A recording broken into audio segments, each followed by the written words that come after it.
الحمدللہ یہ اللہ تعالیٰ کا کرم ہے کہ ہمیں ایک بار پھر اس بابرکت مجلس میں جمع ہونے کا موقع ملا ہے۔ تو یہ محفل صرف درس و تدریس کے لیے نہیں بلکہ دلوں کی اصلاح، کردار کی تعمیر اور عملی زندگی میں دین کو اپنانے کی تربیت کے لیے ہے۔ ہمارا یہ 40 روزہ تعلیمی و تربیتی کورس اسی مقصد کے تحت ہے کہ ہم کتاب و سنت سے براہ راست رہنمائی لے کر اپنے اخلاق، اپنے رویے اور اپنی زندگی کے ہر پہلو کو سنوار سکیں۔ تو یہ سبق ہمیں صرف معلومات نہیں دے گا بلکہ ہمیں یہ سکھائے گا کہ دین کو کیسے لینا ہے اور کیسے سمجھنا ہے، اور سب سے بڑھ کر ہم نے کیسے عمل میں اس کو لے کے آنا ہے۔ تو آئیں ہم سب سنجیدگی، شوق اور دلجمی کے ساتھ اپنے اس تعلیمی و تربیتی سفر کو آگے بڑھائیں۔ تو بڑھتے ہیں آج کے اپنے لیسن کی جانب۔ بسم اللہ الرحمن الرحیم۔ وعن جابر رضی اللہ عنہ قال قال رسول اللہ صلی اللہ علیہ وسلم کل معروف صدقہ اخرجہ البخاری۔ اسے امام بخاری نے روایت کیا ہے۔ سیدنا جابر رضی اللہ تعالی عنہ سے روایت ہے کہ رسول اکرم صلی اللہ علیہ وآلہ وسلم نے ارشاد فرمایا ہے، کل معروف صدقہ، ہر اچھا کام جو ہے وہ صدقہ ہے۔ ہر اچھا کام، ہر بھلائی کا کام جو ہے وہ صدقہ ہے۔ یعنی معروف کا معنی ہے پہچانا ہوا، یعنی جس کو پہچانا گیا ہے۔ تو وہ کام جس کا اچھا ہونا شریعت یا عقل کے لحاظ سے جانی پہچانی بات ہے۔ یعنی معروف کا معنی ہے پہچانا ہوا، یعنی وہ کام جس کا اچھا ہونا شریعت یا عقل کے لحاظ سے جانی پہچانی بات ہے۔ تو یہ اس کا معنی ہے۔ تو صدقہ کا اصل تو یہ ہے کہ آدمی خوشی سے اپنے مال سے کچھ اللہ کو خوش کرنے کے لیے دے، تو اس کا نام صدقہ ہے۔ اس حدیث سے معلوم ہوا کہ آدمی صرف مال خرچ کرنے سے ہی نہیں بلکہ دوسری خدادات، صلاحیتوں کو خرچ کرنے سے بھی صدقے کا ثواب حاصل کر سکتا ہے۔ یعنی کیسے؟ سیدنا ابو موسیٰ عشری رضی اللہ تعالیٰ عنہ سے روایت ہے کہ نبی علیہ الصلوۃ والسلام نے فرمایا، ہر مسلمان کے ذمے صدقہ ہے۔ لوگوں نے کہا اگر وہ نہ پائیں، یعنی وہ صدقہ نہ پائیں، یعنی ہر مسلمان کے ذمے اگر صدقہ ہے تو وہ صدقہ نہ پائیں، تو آپ علیہ الصلوۃ والسلام نے فرمایا وہ اپنے ہاتھوں سے کام کریں اور اپنے آپ کو فائدہ پہنچائیں۔ یہ سسٹر ملائکہ نور، ان سے گزارش ہے اپنے مائک کو میوٹ پہ لگائیں۔ سسٹر ملائکہ نور، جزاک اللہ۔ یعنی ہر مسلمان کے ذمے صدقہ ہے، اور لوگوں نے کہا اگر وہ نہ پائے تو آپ علیہ الصلوۃ والسلام نے فرمایا پھر وہ اپنے ہاتھوں سے کام کرے، اپنے آپ کو فائدہ پہنچائیں اور صدقہ کرے۔ لوگوں نے پوچھا اگر وہ کام بھی نہ کر سکے یا نہ کرے، کام کر سکتا نہیں ہے یا پھر وہ کرتا ہی نہیں ہے، تو آپ علیہ الصلوۃ والسلام نے فرمایا کسی ضرورت مند مظلوم کی مدد کر دے۔ انہوں نے کہا اگر وہ یہ بھی کام نہ کرے، آپ علیہ الصلوۃ والسلام نے فرمایا پھر بھلائی کا حکم دے، یعنی اچھائی کا حکم دے۔ پوچھا گیا اگر یہ بھی نہ کرے، تو آپ علیہ الصلوۃ والسلام نے فرمایا پھر برائی سے باز رہے، گناہ سے باز رہے، یہی اس کے لیے جو ہے وہ صدقہ ہے۔ یعنی کس قدر عظیم حدیث ہے، یہ بھی صحیح بخاری کے اندر حدیث موجود ہے۔ یعنی اگر اللہ سبحانہ و تعالیٰ نے، اگر اس کے پاس مال و دولت نہیں ہے لیکن اللہ نے اس کو باقی خدادات، صلاحیتوں سے تو نوازا ہے نا، اس کے اندر اور کئی قسم کی خوبیاں ہیں اللہ سبحانہ و تعالیٰ نے جو اسے عطا کی ہیں، اور اس کے اندر کئی صلاحیتیں ہیں، تو وہ ان کو استعمال کر کے وہ صدقے کا جو ہے وہ اجر و ثواب پا سکتا ہے۔ یعنی اللہ سبحانہ و تعالیٰ نے اس کو دیگر صلاحیتوں سے نوازا ہے، تو ان کو استعمال کرے، ان کو استعمال کر کے وہ جو ہے وہ صدقے کو پا سکتا ہے، صدقے کے اجر و ثواب کو پا سکتا ہے۔ یعنی کیسے پا سکتا ہے؟ اپنے ہاتھوں سے کسی کی مدد کر دیتا ہے، کسی کو فائدہ پہنچاتا ہے۔ اگر وہ یہ بھی نہیں کر سکتا تو وہ ایسا کام کرے، یعنی کوئی مظلوم ہے اس کی ضرورت کو پورا کر دے، جس پر ظلم ہو رہا ہے اس کی جو ہے ضرورت کو پورا کر دے۔ نبی علیہ الصلوۃ والسلام کی حدیث ہے نا بھائی، ظالم کی بھی مدد کرو اور مظلوم کی بھی مدد کرو، یعنی ظالم و مظلوم دونوں کی مدد کرنی ہے۔ صحابہ کرام رضوان اللہ مجمعین فرماتے ہیں یا رسول اللہ صلی اللہ علیہ وسلم، ظالم کی مدد کیسے کی جائے؟ مظلوم کی مدد تو سمجھ آ رہا ہے نا بھائی، مظلوم کی مدد کیسے کی جا سکتی ہے کہ جس کے ساتھ ظلم ہوا ہے اس کے ساتھ ہمدردانہ جذبات اور دیگر معاملات کیے جائیں، اس سے اس کی تو مدد ہو گئی جو شخص مظلوم ہے۔ تو ظالم کی ہم کیسے بھائی مدد کریں؟ آپ علیہ الصلوۃ والسلام نے فرمایا ظالم کی مدد یہ ہے کہ اس کو اس کے ظلم سے روک کے اس کی مدد کی جا سکتی ہے، تو یہ بھی صدقے میں آئے گا۔ یعنی ظالم کو اس کے ظلم سے روکنا اور مظلوم کے ساتھ ہمدردانہ رویہ اختیار کرنا، یہ بھی جو ہے اس کی مدد ہے، اور ظالم کو ظلم سے روکنا یہ بھی جو ہے اس کی مدد ہے۔ تو یہ تمام کام کرنے اللہ سبحانہ و تعالیٰ کے ہاں اجر و ثواب کا مستحق بنتے ہیں، صدقہ خیرات کا مستحق بنتے ہیں۔ چھوٹی چھوٹی نیکیاں ہیں لیکن ان کا اجر و ثواب بہت زیادہ ہے۔ اسی طرح نبی علیہ الصلوۃ والسلام کی ایک حدیث ہے، آپ علیہ الصلوۃ والسلام نے فرمایا یعنی نیکی کا کام، نیکی کا حکم دینا، برائی سے روکنا، یعنی امر بالمعروف و نہی عن المنکر، بلائی کا حکم دینا اور برائی سے منع کرنا، یعنی گناہ سے منع کرنا، یہ بھی صدقہ ہے۔ اور اسی طرح نبی علیہ الصلوۃ والسلام نے فرمایا اگر وہ یہ بھی نہیں کر سکتا، برائی سے باز بھی نہیں کر سکتا، تو پھر خود گناہ سے رکا رہے، خاموش رہے، اس سے بھی اللہ سبحانہ و تعالیٰ جو ہے وہ اس کو اجر و ثواب عطا فرمائیں گے۔ اگر انسان خاموش رہتا ہے، یعنی اپنی زبان کا بے جا غلط استعمال نہیں کرتا، من سمت نجا، جو اپنی زبان کو خاموش رکھتا ہے تو وہ بھی نجات پا لیتا ہے۔ یعنی 3 لفظ ہے، چھوٹی سی حدیث ہے، من سمت نجا، جو شخص خاموش رہا وہ کامیاب ہو گیا، اس نے نجات پا لی۔ تو اس لیے یہ چھوٹے چھوٹے کام ہیں لیکن یہ جو ہیں وہ اجر و ثواب کا مستحق بنتے ہیں۔ اسی طرح حضرت ابو ذر رضی اللہ تعالیٰ عنہ سے روایت ہے کہ نبی علیہ الصلوۃ والسلام نے فرمایا تمہارا اپنے بھائی کے سامنے مسکرا دینا بھی تمہارے لیے صدقہ ہے، یعنی کسی کے ساتھ مسکرا کے اپنے یعنی فیس پہ سمائل پاس کر کے کسی کو ملنا، یہ بھی صدقے کے زمرے میں آتا ہے۔ یعنی کسی کو اس انداز سے ملنا کہ وہ آپ کے چہرے پر غصے کے اثرات نہ دیکھے بلکہ اپنے آپ کے چہرے پر سمائل کو دیکھے، تو اس سمائل کو دیکھ کے وہ بھی خوش ہو جاتا ہے نا، تو اس پہ بھی آپ کو اجر و ثواب ملے گا۔ اور کیسا پیارا دین ہے اسلام، کس قدر عظیم دین ہے۔ چھوٹی چھوٹی یعنی آپ مسکرا رہے ہیں تو آپ کا مسکرانا بھی جو ہے وہ صدقہ بن رہا ہے۔ نبی علیہ الصلوۃ والسلام نے فرمایا کہ تمہارا اپنے بھائی کے سامنے مسکرا دینا یہ تمہارے لیے صدقہ ہے، اور تمہارا نیکی کا حکم کرنا اور برائی سے منع کرنا یہ بھی تمہارے لیے صدقہ ہے۔ اسی طرح نبی علیہ الصلوۃ والسلام نے فرمایا اور تمہارے راستے سے پتھر، کانٹا،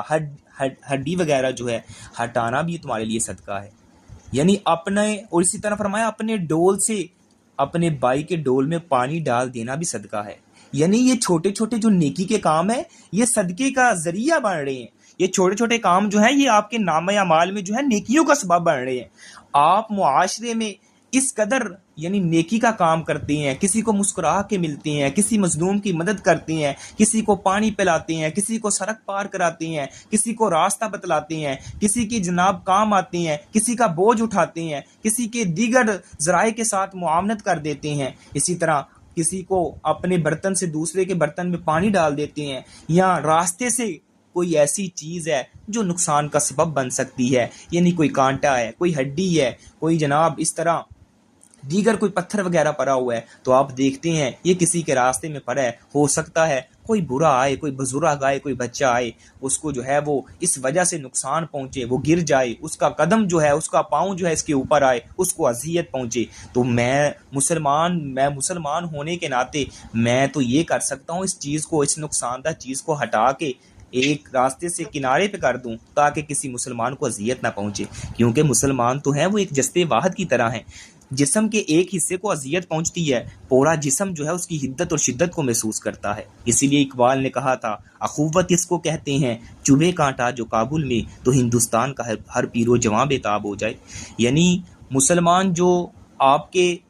رشتہ دار ہیں وہی ان کے ساتھ یا اپنے ہمدردی نہیں کرنی، بلکہ پوری دنیا کے جو بھی مسلمان ہیں، پوری دنیا کے اندر جتنے بھی مسلمان ہیں وہ سارے کے سارے آپ کی ہمدردی کا جو ہے وہ حق رکھتے ہیں، کیونکہ مسلمان جو ہیں وہ ایک جسد واحد کی طرح ہیں۔ مسلمان جو ہیں وہ ایک دیوار کی طرح ہے جس کی ایک اینٹ دوسری اینٹ کو جو ہے تقویت پہنچاتی ہے۔ اس لیے مسلمانوں کو چاہیے کہ آپس میں اتحاد، محبت، بھائی چارہ، اخوت کو جو ہے وہ لاگو کریں۔ اس رول کو اگر لاگو کریں گے اللہ سبحانہ و تعالیٰ کی رحمتیں ان لوگوں پر برسیں گی۔ اور نبی علیہ الصلوۃ والسلام جناب محمد رسول اللہ صلی اللہ علیہ وآلہ وسلم نے کس قدر عظیم اسلوب بتلا دیے، یعنی چھوٹے چھوٹے نیکی کے کام جو ہیں یہ صدقے کا باعث بن رہے ہیں۔ اسی طرح یعنی یہ چھوٹی چھوٹی نیکیاں لیکن صدقے کا باعث بن رہی ہے۔ نبی علیہ الصلوۃ والسلام جناب محمد رسول اللہ صلی اللہ علیہ وآلہ وسلم نے کس قدر عظیم جو ہیں وہ یہ اصول و ضوابط بتلائے ہیں۔ اسی طرح نبی علیہ الصلوۃ والسلام جناب محمد رسول اللہ صلی اللہ علیہ وسلم فرماتے ہیں کہ میں نے ایک شخص کو جنت میں مزے لیتے ہوئے دیکھا، جنت میں جو ہے وہ خوش ہوتے ہوئے دیکھا، اس نے کیا کیا تھا؟ اس نے راستے سے ایک کانٹا ہٹا دیا تھا، یعنی راستے سے اس نے دیکھا کوئی کانٹے دار ٹہنی پڑی ہے، اس کو ہٹا دیا۔ اللہ نے اس کی اس قدر جو ہے اس کی قدر و قیمت اور اس کا جو ہے وہ قیمت ادا کی کہ اللہ سبحانہ و تعالیٰ نے اس کو جو ہے وہ جنت کے اندر اس کو محل عطا کر دیا۔ اور یہ دیکھ لیں چھوٹی چھوٹی نیکیاں جو ہیں اللہ سبحانہ و تعالیٰ کے ہاں کس قدر عظیم مرتبے کا باعث بن رہی ہے۔ اور نبی علیہ الصلوۃ والسلام جناب محمد رسول اللہ صلی اللہ علیہ وسلم فرماتے ہیں بھائی یہ چھوٹی چھوٹی نیکیاں ان کو اگر آپ کریں گے تو یہ آپ کے لیے صدقے کا باعث بنیں گی۔ کل معروف ان صدقہ، ہر اچھائی ہر نیکی جو ہے وہ صدقہ ہے، ہر اچھا کام جو ہے وہ صدقہ ہے۔ جو بھی آپ اچھا دنیا میں کام کرتی ہو، چاہے وہ معاشرتی لحاظ سے ہے، چاہے وہ دیگر سماجی لحاظ سے ہے، آپ سمجھتے ہیں اس سے دوسروں کو فائدہ پہنچ رہا ہے، وہ اچھائی کا کام ہے، وہ آپ کے لیے صدقے کا باعث بنتا ہے۔ تو بڑھتے ہیں دوسری حدیث کی جانب۔ وعن ابی ذر رضی اللہ عنہ قال قال رسول اللہ صلی اللہ علیہ وسلم لا تحقرن من المعروف شیئا ولو ان تلق اخاک بوجہ طلق۔ سیدنا ابو ذر رضی اللہ تعالیٰ عنہ سے روایت ہے کہ نبی علیہ الصلوۃ والسلام نے فرمایا بلائی میں سے کسی چیز کو ہرگز حقیر مت سمجھو، یعنی نیکی کے کسی کام کو حقیر مت سمجھو، خواہ اتنا ہی کیوں نہ ہو کہ تم اپنے بھائی کو کھلے چہرے کے ساتھ ملو، یعنی اپنے بھائی کو مسکراتے ہوئے چہرے کے ساتھ ملو۔ یعنی حدیث کا مفہوم کیا ہے کہ نبی علیہ الصلوۃ والسلام فرما رہے ہیں کہ تم بھائی کسی بھی نیکی کے کسی بھی کام کو حقیر مت سمجھو، چھوٹا مت سمجھو، خواہ تم مسکرا کے ہی اپنے بھائی کو کیوں نہیں ملتے تو اس کو بھی چھوٹا نہ سمجھو، یہ بہت بڑا اجر کا سبب ہے۔ یہ جو ہے روایت مسلم کے اندر بھی ہے اور دیگر کتابوں کے اندر آتی ہے۔ تو یعنی نیکی کا کوئی بھی کام معمولی نہیں ہوتا۔ اللہ تعالیٰ فرماتے ہیں وَمَا تَفْعَلُوا مِنْ خَيْرٍ فَإِنَّ اللَّهَ بِهِ عَلِيمٌ، اور جو تم بھلائی بھی کرو اللہ اسے جاننے والا ہے، اللہ خوب جانتا ہے۔ تم جو بھی نیکی کا کام کر رہے ہو نا، اللہ سبحانہ و تعالیٰ اس کو ضرور جانتا ہے، دنیا والے جانیں یا نہ جانیں۔ لوگوں کو آپ نے راضی نہیں کرنا، آپ نے اللہ کو راضی کرنا ہے۔ تو اللہ تو جانتا ہے، وہ تو علیم بذات الصدور ہے، سینے کے اندر چھپی باتوں کو بھی جانتا ہے۔ تو جو بھی بلائی کا کام ہے اللہ سبحانہ و تعالیٰ اسے ضرور جانتا ہے۔ تو یہ حدیث کیا ہے کہ کوئی بھی نیکی کا کام ہے اسے آپ نے معمولی نہیں سمجھنا، اگرچہ آپ اپنے بھائی کو مسکراتے ہوئے چہرے کے ساتھ کیوں نہ ملو۔ اور قرآن مجید کے اندر آتا ہے نا فَمَن يَعْمَلْ مِثْقَالَ ذَرَّةٍ خَيْرًا يَرَهُ فَمَن يَعْمَلْ مِثْقَالَ ذَرَّةٍ خَيْرًا يَرَهُ، بس جو شخص ایک ذرے کے برابر بھی بلائی کرے گا اللہ سبحانہ و تعالیٰ اسے دیکھ رہا ہے، کل قیامت کا دن ہوگا، اس کو ایک ذرے کے برابر بھی اس نے نیکی کی ہے، اللہ سبحانہ و تعالیٰ اس کو اس چھوٹی سی اس ذرے برابر نیکی کا بھی اجر و ثواب عطا فرمائیں گے۔ یعنی کس قدر اللہ سبحانہ و تعالیٰ کسی کا حق نہیں رکھتے، اللہ سبحانہ و تعالیٰ جو ہے اس کو نوازتے ہیں، اگر اس نے ذرہ برابر بھی نیکی کی ہے اس کا بھی اس کو بدلہ مل جائے گا۔ وَمَن يَعْمَلْ مِثْقَالَ ذَرَّةٍ خَيْرًا يَرَهُ فَمَن يَعْمَلْ مِثْقَالَ ذَرَّةٍ شَرًّا يَرَهُ، اگر کسی نے چھوٹا سا چھوٹا گناہ بھی کیا ہے اس کا بھی اس کو جو ہے وہ سزا ملے گی، اس کو جو ہے اس کا بھی بدلہ ملے گا، اگر کسی نے نیکی بھی کی ہے تو اس کو بھی اس کو بدلہ ملے گا۔ کہتے ہیں کہ نیکی کو مشقت سمجھ کے چھوڑنا نہیں ہے، گناہ کو آسان سمجھ کے آپ نے کرنا نہیں ہے۔ اور ایک قول اس طرح بھی ہے کہ گناہ کے لیے یعنی لذت کے لیے گناہ نہ کرو، لذت تو چلی جائے گی لیکن گناہ تو باقی رہ جائے گا، اسی لیے مشقت کے لیے نیکی کو کبھی مت چھوڑو۔ مشقت تو ختم ہو جاتی ہے لیکن انسان کی نیکی باقی رہ جاتی ہے۔ یہ اسلوب، یہ اصول، یہ جناب یہ جو رول ہے اس کو اگر آپ اپنی زندگی میں اپلائی کریں، اپنی زندگی میں لے کے آئیں، پھر آپ سمجھیں گے جتنی بڑی آپ کو وہ نیکی جو ہے بوجھ لگ رہی ہے، مصیبت لگ رہی ہے، وہ آپ کے اس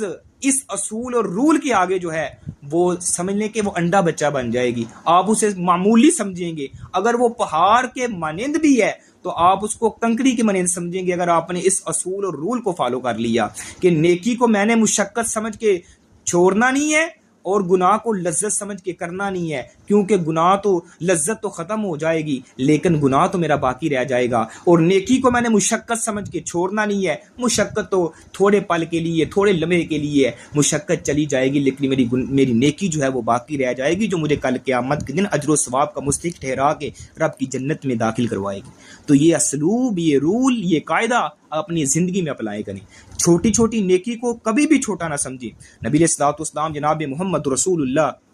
صلی اللہ علیہ وسلم کی حدیث ہے، آپ علیہ الصلوۃ والسلام نے فرمایا اگر انسان کھجور کا ایک ٹکڑا اللہ کے راستے میں خرچ کرتا ہے، اللہ سبحانہ و تعالی اس کو اپنے دائیں ہاتھ میں ایکسیپٹ کرتی ہیں، اپنے دائیں ہاتھ میں قبول کرتی ہیں، اور انسان نے وہ کھجور کا ایک ٹکڑا اخلاص کے ساتھ اپنی حلال کمائی میں سے اللہ کے راستے میں اخلاص کے ساتھ خرچ کی ہے، اللہ سبحانہ و تعالی اس کھجور کے ایک ٹکڑے کو اپنے دائیں ہاتھ میں ایکسیپٹ کرتے ہیں، قبول کرتے ہیں، اور اس کی بڑھوتری کرتے ہیں، اس کو بڑھاتے رہتے ہیں، بلکہ نبی علیہ الصلوۃ والسلام فرماتے ہیں اللہ اس کی ایسے بڑھوتری کرتا ہے جیسے تم میں سے کوئی اپنے گائے کے بچڑے کو پالتا پوستا ہے، اس کو جوان کرتا ہے، اس کی دیکھ بھال کرتا ہے، اس کا چارہ، اس کا جناب دیگر لوازمات پورے کرتا ہے، اس کو وقت پر چارہ دیتا ہے، وقت پر اس کو پانی پلاتا ہے، اس کی دیگر ضروریات کا خیال رکھتا ہے، اس طرح وہ اپنے بچڑے کو پالتا پوستا ہے، اللہ سبحانہ و تعالی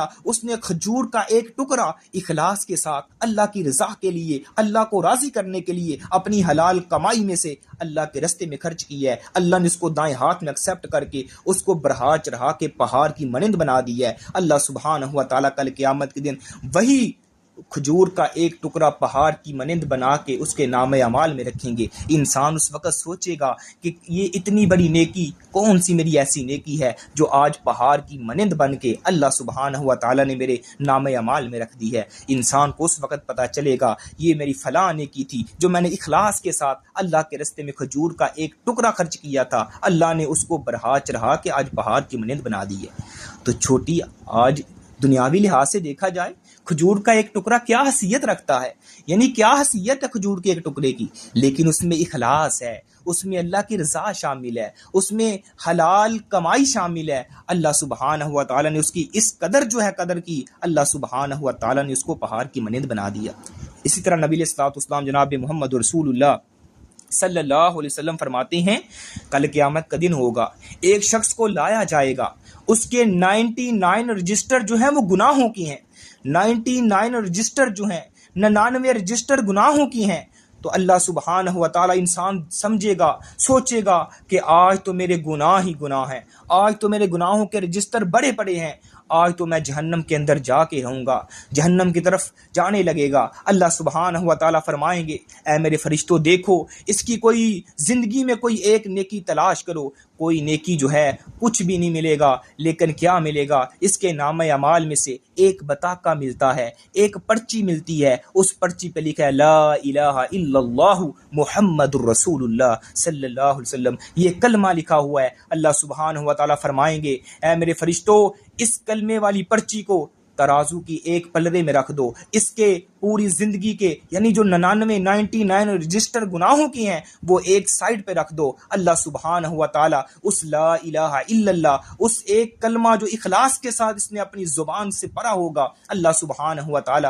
اس پرچی کو جب ایک نامہ اعمال میں وزن ترازو کے ایک پلڑے میں رکھا جائے گا تو یہ ایک پرچی جو ہے لا الہ الا اللہ والی یہ ترازو بھاری ہو جائے گا اور وہ 99 گناہوں کے رجسٹر جو ہیں وہ ہلکے پڑ جائیں گے۔ انسان کیا سمجھتا ہے کہ میں نے چھوٹی نیکی سمجھ کے اس کو میں نے چھوڑ دی ہے، دیکھ لے ایک وہ نیکی جو اس نے پوری اخلاص کے ساتھ پوری زندگی میں اللہ سبحانہ و تعالیٰ کے اخلاص کے ساتھ اپنی زبان سے کلمے کا اقرار کیا، نبی علیہ الصلوۃ والسلام کی نبوت کا اقرار کیا، وہ کلمہ اس کے 99 گناہوں کو مقابلے میں آ کے ان کو جو ہے وہ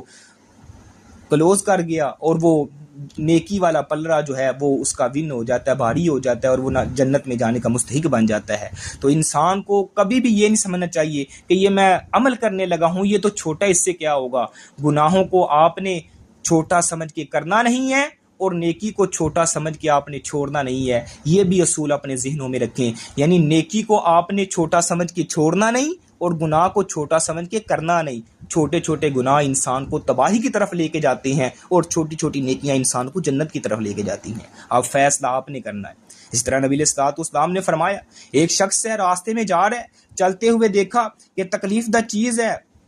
اس نے جو ہے وہ ہٹا دیا، اللہ سبحانہ و تعالی نے اس کی چیز تکلیف دہ ہٹانے کی وجہ سے اس کی زندگی کے تمام گناہوں کو معاف فرما دیا۔ حضرات یہ چھوٹے چھوٹے عمل جو ہیں یہ انسان کو نجات کا سبب بن سکتے ہیں، انسان کے صدقے خیرات کا سبب بن سکتے ہیں۔ آپ نے سنا ہوگا وہ عورت جو تھی زمانے کی بدکارہ ہے اور گناہگار ہے، اس نے کیا کیا، دیکھا ایک کتے کا بچہ ہے، پیاسا ہے، بھوک کی وجہ سے پیاس کی وجہ سے زمین کو چاٹ رہا ہے، کیا کرتی ہے، اپنا جوتا اپنا موزہ اتارتی ہے، اپنے سر سے اپنے گلے سے جو ہے اپنی گردن سے دوپٹے کو اتارا اور اس جوتے کے ساتھ اس موزے کے ساتھ باندھ کے اس کنویں سے پانی نکال کر اس کتے کو بچے کو پلاتی ہے۔ اللہ سبحانہ و تعالی اس کے اس ایک چھوٹے کے سے عمل سے اللہ اتنا راضی ہوتے ہیں کہ اس کی زندگی کے سارے گناہوں کو معاف فرما دیتے ہیں۔ حضرات، کبھی بھی گناہ کو چھوٹا سمجھ کے آپ نے کرنا نہیں اور نیکی کو چھوٹا سمجھ کے آپ نے چھوڑنا نہیں۔ آج کا یہ اصول، آج کا یہ رول اپنی زندگی میں لے کے آئیں، انشاءاللہ آپ اللہ سبحانہ و تعالیٰ کی رحمتیں برستی دیکھیں گے، اللہ سبحانہ و تعالیٰ کی رحمتیں برستی دیکھیں گے، کیونکہ جو اللہ سبحانہ و تعالیٰ کے رستے میں چھوٹی چھوٹی چیزوں کو اپلائی کرنے کی کوشش کرتا ہے، اللہ سبحانہ و تعالیٰ اس کو اپنی رحمتوں میں گھیر لیتے ہیں۔ اللہ سبحانہ و تعالیٰ اس بندے کو اپنی جو ہے معاونت عطا فرماتے ہیں۔ اس لیے اس چیزوں کو اپنی زندگی میں لے کے آئیں۔ یہ اللہ کا فضل ہے کہ ایک کھجور کا ٹکڑا، ایک کانٹا ہٹانا یا ایک پیاسے جانور کو پانی پلانا بھی جنت کی کنجی بن سکتا ہے۔ کاش ہم ان چھوٹی نیکیوں کو بڑا سمجھ کر ہر روز اپنی جولی میں بھرنے والے بن جائیں۔ تو یہ آج کے ہمیں یہی چیزیں مل رہی ہیں۔ تربیتی پہلو ہمارے لیے یہی ہے کہ نیکی کبھی چھوٹی نہیں، چاہے ایک کھجور دینا ہو یا مسکراہٹ بانٹنا ہو۔ اللہ کی رحمت نیکی کو بڑھا دیتی ہے، لیکن صرف اخلاص شرط ہے۔ لا الہ الا اللہ کا وزن تمام گناہوں سے بھاری ہے، اصل معیار تو انسان کا ایمان ہوا کرتا ہے۔ معمولی نیکی جیسے راستے سے کانٹا ہٹانا بھی جنت کا سبب بن سکتی ہے، حتیٰ کہ گناہگار انسان بھی ایک اخلاص برے عمل سے بخشا جا سکتا ہے۔ تو اللہ سبحانہ و تعالیٰ سے دعا ہے جو کچھ سنا جو سنایا، اللہ میرے سمیت ہم سب کو عمل کرنے کی توفیق عطا فرمائے۔ وآخر دعوانا ان الحمد للہ رب العالمین۔